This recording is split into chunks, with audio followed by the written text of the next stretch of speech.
and then we're going to record here. If you're ready, I'm ready. I'm ready. Here we go. We are here at the 2018 CU's Symposium, a CEO Chairman Exchange, and look who I ran into. One of our keynoters, Sally Hogshead. How are you? Hi, I'm great. Hey, what's not to like? We're in Hawaii, 77 degrees, killer group, awesome participants. Yeah, I love being here. It's pretty awesome. So, you've been here like the whole time, basically. So what are you talking about here? What's the main topic at hand these days?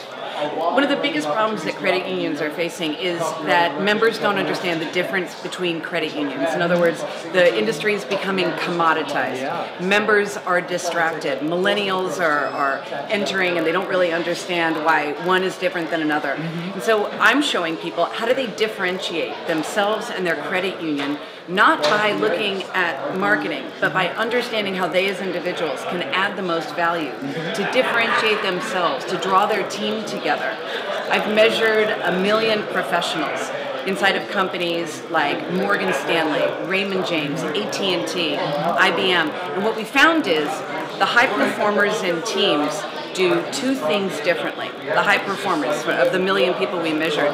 First thing they do differently is they deliver a specific benefit. In other words, the detail-oriented people were really detailed, and they didn't focus on being the rah-rah cheerleader. The people who were big and visionary made sure that they didn't get in situations where they were going to be evaluated according to detail. The second thing that the high performers did differently is they turned this specialized benefit into a specialty that they would come to work, they would come to their meetings, and before the meeting, instead of feeling like they had to be all things to all people, instead of freaking out, they would say, I deliver analytical details. I'm going to go into this meeting and deliver that. Or I deliver energizing ideas.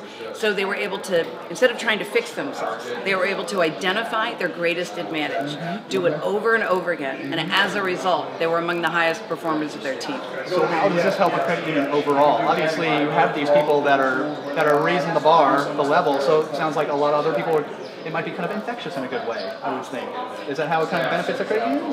Yes, well, I mean, the credit union industry is going through such massive changes right now, economically, politically. The age group of people that are coming in, it's critical to be able to grow the business by attracting new members, to keep the members, get members referring people. So we all need to up our game.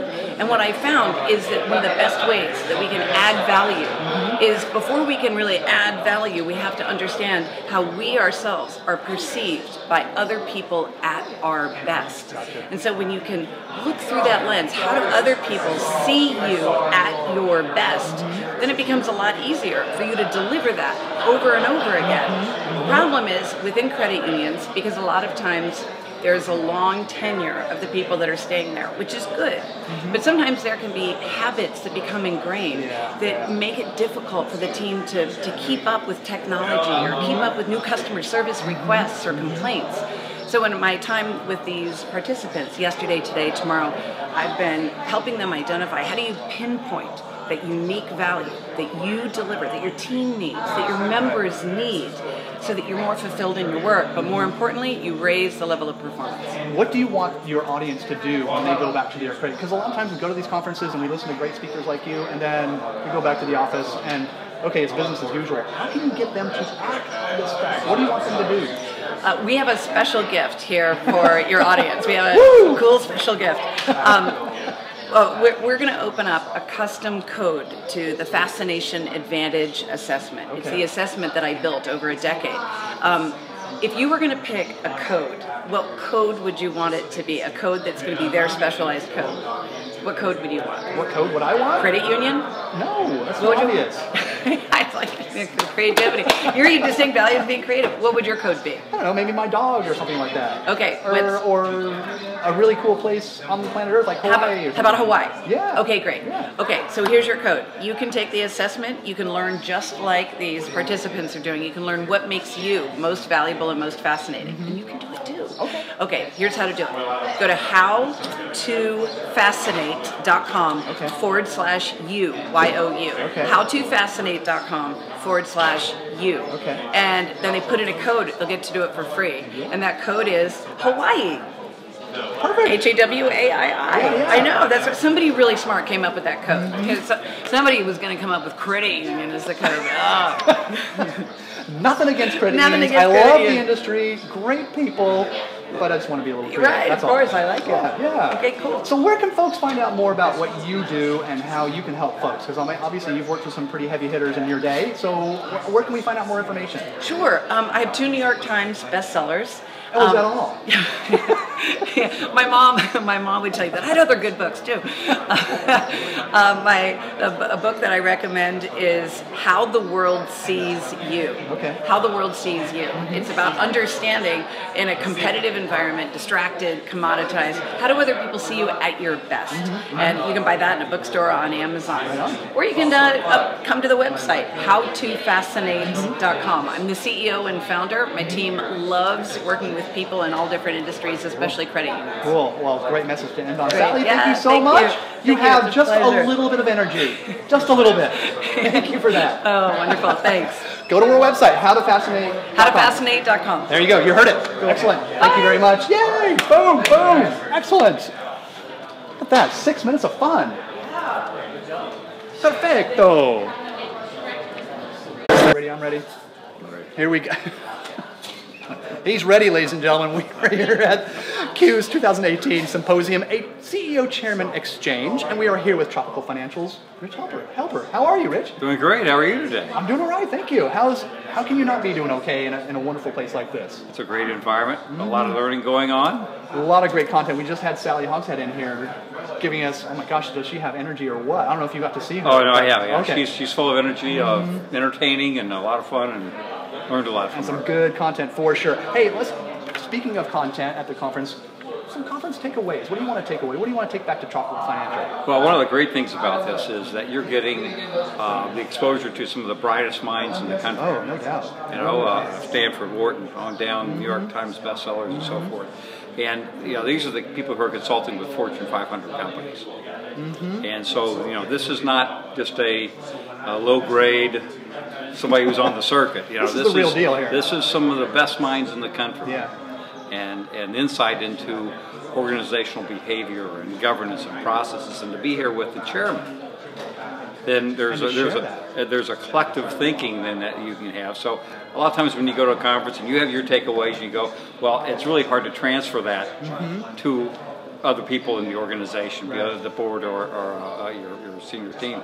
So both hearing the same message and it gives you really a forum to talk about the way that you make decisions, the way you organize, the way you govern the organization. So it's been very insightful and helpful from that perspective. Yeah, because there's a lot of things that you're kind of taking notes on the spot, and then you might forget later if you go back and like, oh my gosh, I forgot what was I. But when it's right there, when it's immediate, you go, oh, what do you think about that? Or right after the session. Right, and that's why we've taken time then to talk and debrief after this, about what are your thoughts about those things. So that's been really helpful. Awesome. So what are some of the things that are keeping you awake at night? There's so many issues going on, even in our industry, outside the industry, that affect our industry. What's kind of keeping you awake at night as a leader of your credit union?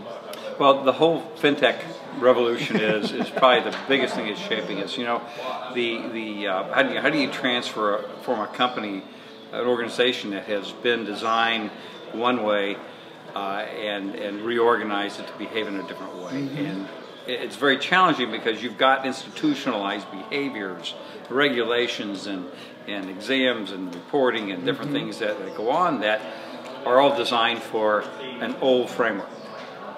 Things are changing. And even though we feel like we are moving quickly and we're adopting and being innovative and differentiating, the pace of change with the technology is just a lot faster than we can keep up with. Yeah, exactly. And how do you organize yourself, and how do you react quickly enough that you remain relevant in the millennials' eyes now, and changes without even losing Gen Z now too, and without losing your core base of your baby boomers. So that's the real challenge. I see that it's a huge challenge. It's also kind of exciting at the same time too. Don't you think? It's like because things are changing so fast, and the digitization, as they're calling it now, is just kind of this tidal wave that's washing over our industry, it's a bit exciting as well. Well, it is. I find it very energizing. Yeah. And when you come to these conferences and so forth, and you get some insights into how to deal with those, I mean, it's really even more energizing. You know, to help go shape your strategy and drive the execution of the organization. So, it is not a tired industry. Not at all. It is not tired, and everyone's just kind of stable, and you go to work at 8 and leave at 5, and ho hum. You know, the old Dr. Pepper slogan for the banking, you know, 10, 2, and 5, you know, 4, and it's not like that at all. No. Yeah, things are changing so fast. You got to be keeping us on our toes. That's for sure. Yeah. And speaking of which, kind of segues into my last question here. What's your outlook for 2018? We obviously had a very good year in 2017. Is it more of the same? Do you see any bumps in the road, or what's on your horizon? No, I think on the consumer side, you're going to continue to see improved financial posture of consumers. And we're certainly moving into the time of year, their first quarter of the year, where they're getting tax refunds and bonus checks from their employers and so forth. So we expect to see consumer spending continue to be strong. Okay, good. Which is very good. So, you know, automobiles, homes, rising rates, I don't think they're going to go to a level that it's going to suppress the demand for goods and services. You just don't see that happening. So we're looking for another year of growth. Awesome. Awesome. I think that's a great message to end on. Rich, thank you so much. Thanks for taking time out. Well, thank you for having me. Well done. Always. Oh my gosh. Thank you. This is awesome. Good job. Right. Thank you. Excellent, sir. There you go. Boom.